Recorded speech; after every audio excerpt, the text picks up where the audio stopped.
안녕하세요. 오늘은 소그룹 공과 제39과 한 몸이 된 거룩한 공동체에 대해서 함께 나누어 보도록 하겠습니다. 오늘 함께 나누실 하나님 말씀은 고린도전서 12장 12절에서 31절까지의 말씀입니다. 영상을 잠시 멈추시고 성경을 펴셔서 하나님 말씀을 읽어보시기를 바랍니다.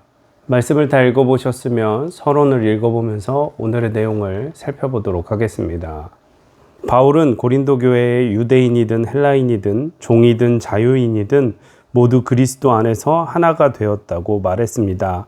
성령으로 세례받은 교인들이 부활하신 그리스도의 몸의 한 부분이 되어 서로 하나가 되었다고 했습니다. 교회의 각 지체인 우리는 다양한 은사와 직분으로 함께 거룩한 공동체를 세워가야 합니다.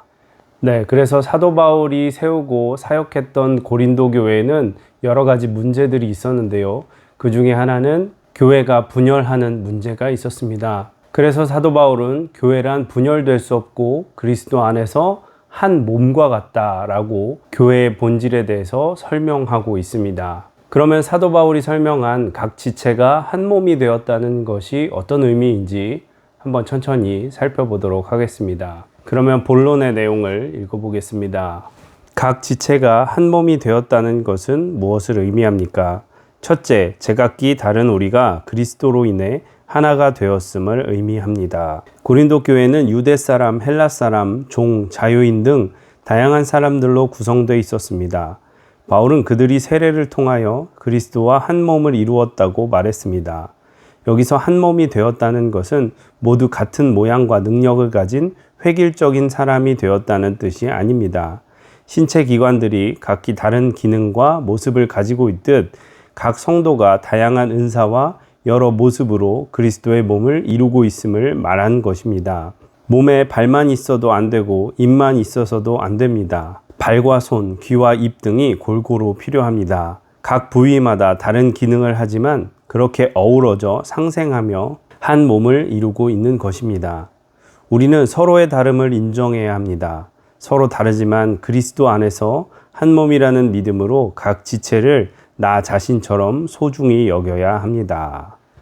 그래서 교회의 본질은 그 사람이 이전에 어떤 사람이었던 간에 예수 그리스도를 영접하면 성령으로 하나 되어 한 몸과 같이 된다라고 설명을 하고 있습니다. 이것은 본문에서 설명한 것처럼 획일적으로 다 똑같은 사람이 되는 것이 아니라 각자 다른 모양, 다른 출신, 다른 배경, 다른 생각과 모양을 가지고 있지만 우리 인생의 주인이신 예수 그리스도를 바라보며 예수 그리스도의 몸을 이루는 각 지체로서 서로 하나 되어 사랑하며 거룩한 공동체를 이루는 것으로 이해하시면 되겠습니다. 그래서 우리 성도와 교회가 하나 되기 위해서는 우리를 하나 되게 하신 예수 그리스도만 바라봐야 한다는 것을 꼭 기억하시기를 부탁을 드립니다. 그러면 계속해서 두 번째 문단도 읽어보겠습니다. 둘째, 모두가 중요하고 서로 연결되어 있음을 의미합니다. 고린도 교회는 분열된 공동체였습니다. 다른 이들의 은사를 지적하거나 비교하면서 자신의 은사가 더 중요하다고 다투었습니다. 바울은 몸의 신체 기관 중에서 쓸모없는 것은 하나도 없다며 비유로 설명했습니다. 오히려 작고 약해 보이는 기관일수록 더 요긴하다고 했습니다.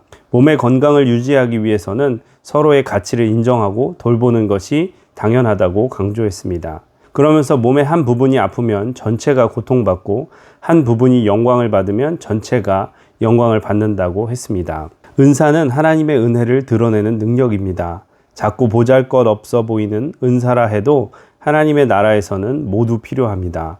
한 몸으로 연결된 우리는 서로 사랑하고 함께 아파하고 더불어 그리스도의 장성한 분량까지 자라나야 합니다.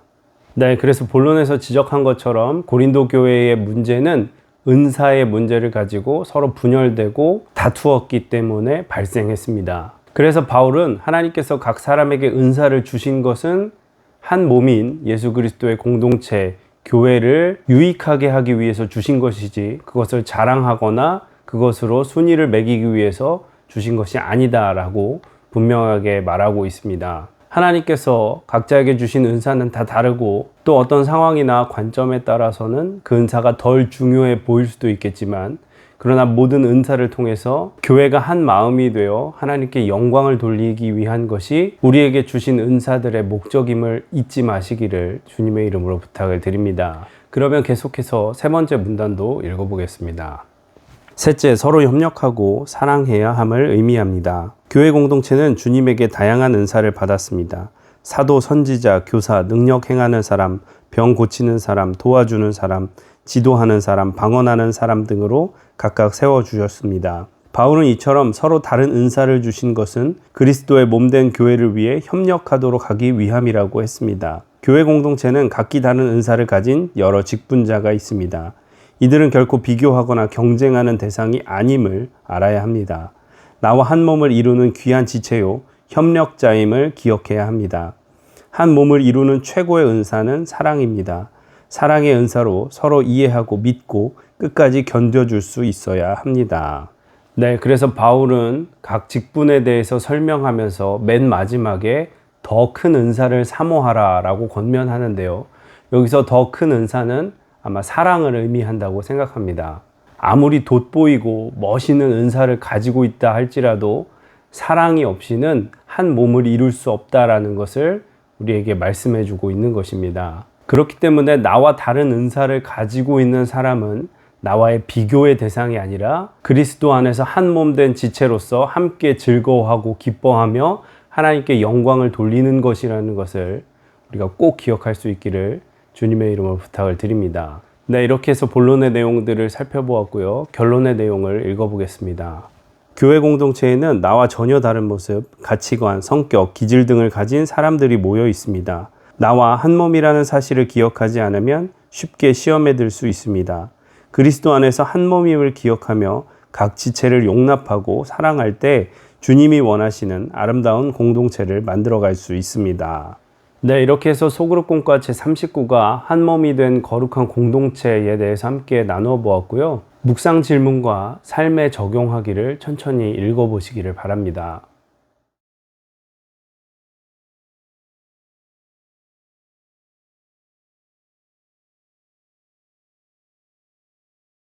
네, 묵상 질문과 삶에 적용하기를 다 읽어보셨으면 오늘 하나님께서 주신 마음을 붙잡고 기도하시고 또 교회의 여러 중보기도 제목을 위해 기도하신 후에 마치시면 되겠습니다. 수고 많으셨습니다. 감사합니다.